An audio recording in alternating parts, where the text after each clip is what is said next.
Bonjour les étudiants et bienvenue à cette leçon d'expression orale de l'unité 3. Hola chicos, bienvenidos a esta clase de expresión oral de la unidad 3. Dans le cours d'aujourd'hui, on va apprendre à parler de l'existence d'un objet, surtout sur les objets inconnus et connus, et finalement, on va parler sur les objets qu'on ne reconnaît pas.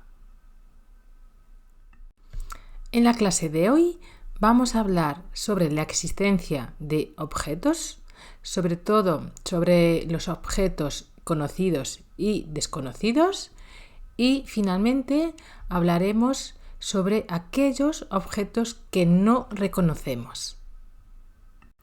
En espagnol, pour demander si un objet existe, nous utilisons le verbe haber, avoir en français, sous la forme impersonnelle hay.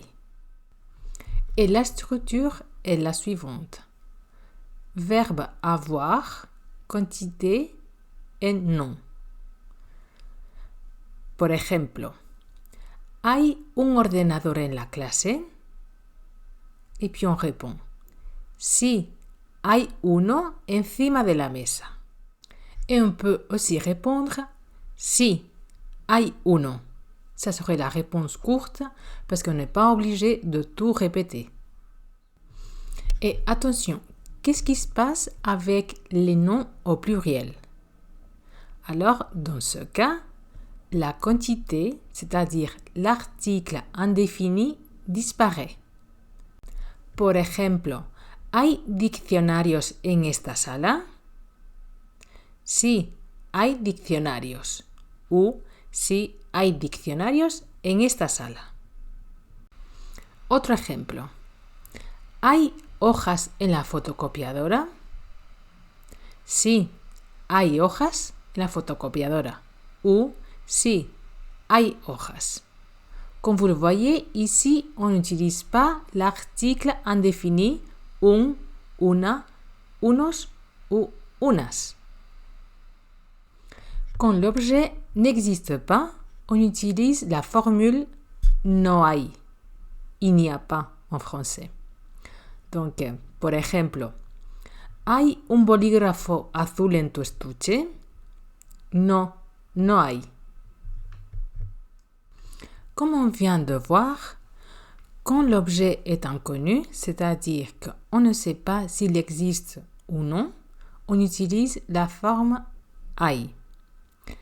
Mais attention, on doit toujours utiliser l'article indéfini, c'est-à-dire un, una, unos ou unas. On n'utilise jamais l'article défini el, la, los ou las. On doit toujours utiliser l'indéfini parce qu'on ne sait pas s'il existe ou non. Donc, on dirait ¿hay un ordenador en la sala? Et pas ¿hay el ordenador en la sala? Otro ejemplo, on ne dit pas ¿hay los micrófonos en la sala?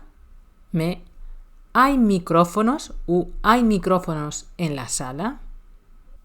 Par contre, si on veut demander où se trouve un objet qu'on connaît déjà, la formule est la suivante.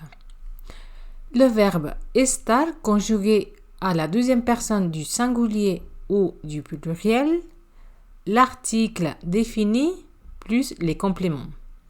Donc, si c'est une question, on utilise le pronom interrogatif, dans ce cas, ¿Dónde está el ordenador?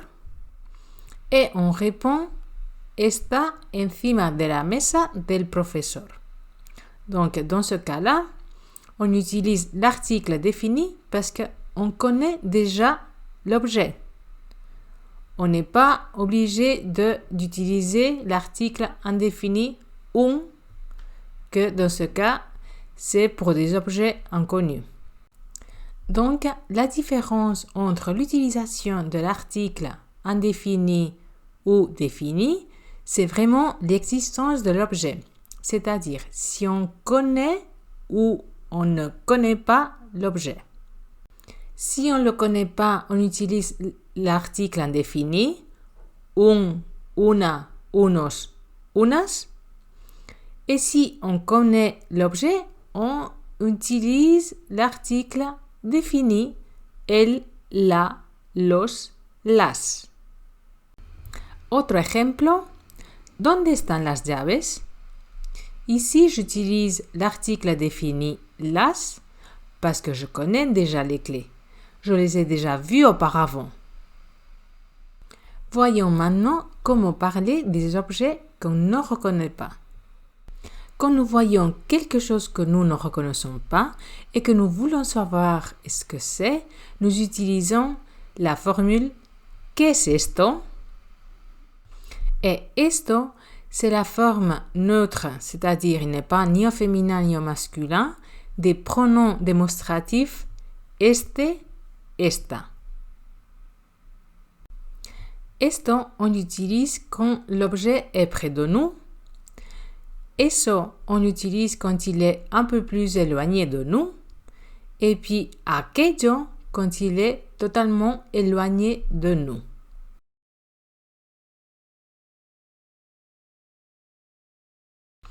Et jusqu'ici, la leçon d'aujourd'hui. J'espère que ça vous a plu.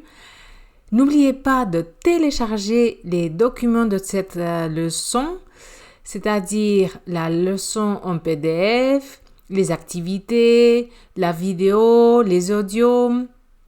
Et je vous vois la semaine prochaine. Ciao. Hasta aquí la clase de hoy. Espero que os haya gustado. Y podéis descargar todos los materiales, es decir, la lección en PDF, las actividades para practicar, el vídeo, la presentación, los audios.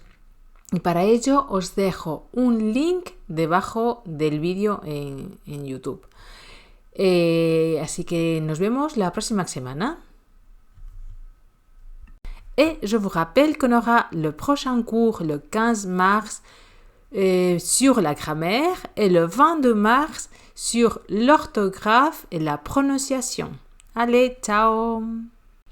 Y os recuerdo que tenemos una clase el 15 de marzo sobre gramática y el 22 de marzo sobre ortografía y pronunciación. Chao, nos vemos.